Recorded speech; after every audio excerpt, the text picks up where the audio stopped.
Сәлеметсіздер ме, құрметті оқушылар? Бұл қарапайым математика және сіздермен бірге Мейірбек Жоламан. Бүгін біз номер 25-ші сабағымызды бастаймыз. Санды бірнеше бірлікке арттыруға және кемітуге берілген есептер. Сен бір амалмен шығарылатын есептерді модельдеуді және шығаруды үйренесің. Бірінші есеп, тапсырманы орында 3-ке арттыр. 7 берілген, 7-ге 3 қосамыз, ол бізде 10-ға тең болады. Келесі 15. 15-ке 3 қосамыз. 15-ті 10 және 5-те жазамыз. 5-ке 3 қосқанда 8 болады. 10-ға 8 қосқанда 18 шығады. 26 қосылған 3. 26-ны 20 және 6 деп жазамыз. 6-ға 3 қосқанда 9 болады. 20-ға 9 қосқанда 29 шығады. 45 қосылған 3. 45-ті 40 және 5 деп жазамыз. 5-ке 3 қосқанда 8 болады. 40-қа 8 қосқанда 48 шығады. Келесі 78 саны берілген, оны 8-ге кеміт дейді. 78-ді 70 және 8 деп жазамыз. 8-ден 8 алғанда 0 болады. 70-ке 0 қосқанда 70 шығады. 8-ден 8 алғанда 0 деп жазып қоямыз.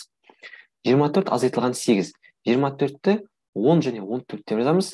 14-тен 8-ді азайтамыз. Ол бізде 6-ға тең болады. 10-ға 6 қосқанда 16 шығады. Келесі 36 азайтылған 8. 36-ны 20 және 16 деп жазамыз. 16-тан 8 аламыз, 8 болады. 20-ға 8 қосқанда 28 шығады.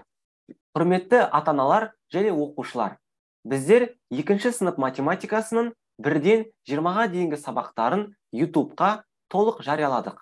Енді 21-ші сабақтан 136-ші сабаққа дейін, яғни 31-ші мамырға дейінгі сабақтардың толық нұсқасы тек қана Instagram жабық парақшасында жарияланады. Жабық парақшаға кіру құны 6000 теңге. Бір рет төлем жасайсыз да, алдағы болатын сабақтардың барлығын жабық парақшада көре аласыз.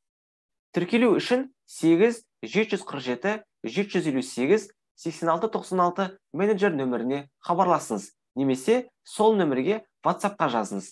Менеджерге жазсаңыз, сізді тіркеп береді. Сіздерге сәттілік тілейміз. Келесі сабақта кездескенше.